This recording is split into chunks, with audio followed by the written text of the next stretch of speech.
I think it's fair to assume every manager wants to be supportive. However, it can be challenging at times. This episode will provide you with 8 attributes to supportive communication, and you'll be on your way to becoming a rockstar manager.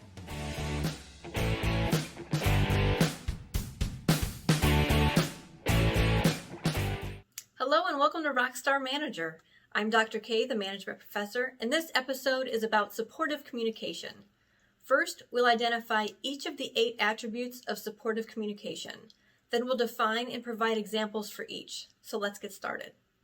According to Cameron and Wetton's Developing Management Skills, the 8 attributes of supportive communication are congruent, descriptive, problem-oriented, validating, specific, conjunctive, owned, and supportive listening. The first is congruence. Congruence helps the sender communicate accurately and honestly without jeopardizing interpersonal relationships. There's a direct match between what the individual is thinking and feeling. So let's say there's a personal issue between 2 people. Acting congruently here would be saying to the other person, "Your behavior upsets me." Acting incongruently would be saying, "Everything's fine, I'm not bothered," when you truly are. The next attribute is descriptive. Supportive communication is descriptive rather than evaluative and reduces the tendency to evaluate and cause defensiveness. It's an objective description of the event or behavior that needs modification. You can describe the reaction to the behavior or its consequences and suggest an acceptable alternative. If I was coaching you, I would say to first describe objectively the event, behavior, or circumstance. Then focus on the behavior and your reaction. Then I would say focus on potential solutions as the final step. The third attribute is problem-oriented. Supportive communication is problem-oriented and does not focus on personal traits which cannot be changed. Instead, focus on problems and issues that can be changed rather than people and their characteristics. A supportive manager may ask, "How can we resolve this issue?" rather than saying, "Because of you, we're late." The fourth attribute is validation. Supportive communication validates and helps others feel recognized, understood, accepted, and valued. Additionally, the more you interact with your associates, the more likely you are to build positive relationships.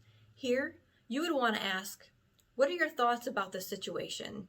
rather than saying, "You wouldn't understand." Specific is the fifth attribute.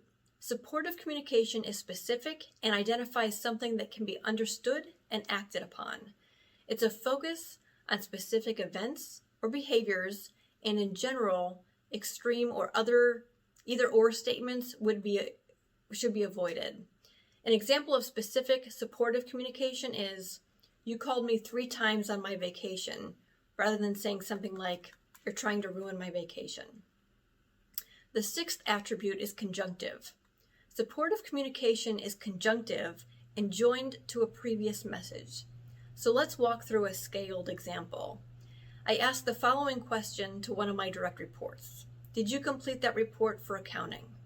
The most conjunctive response is, "Yes, I finalized the numbers and sent it to Luke this morning." A response that is a little less conjunctive would be, "Those numbers we discussed in the meeting were difficult to retrieve." Even more less conjunctive would be, "I'm going to send Luigi the month-end results." And then lastly, the least conjunctive response would be, "I'm probably going to head out for lunch right now." I don't know, I guess people say that. The seventh attribute is owned. Owned, not disowned statements focus on taking responsibility for your own statements by using personal I words. Owning statements acknowledge the source of the idea. Ownership conveys responsibility. Again, owning statements begin with I, me, mine. An example would be, "I thought that accounting presentation you gave was outstanding," and not, "Did you hear? They want to increase our quantity standards." Who's they? The eighth attribute is listening. Supportive listening is a focus on using a variety of appropriate responses with a bias towards reflective responses. A response that demonstrates supportive listening would be something like asking for a follow-up question to the person's concerns, such as, "How many meetings do you think would be effective?" rather than saying something like, I think you just need to pay more attention during the meetings.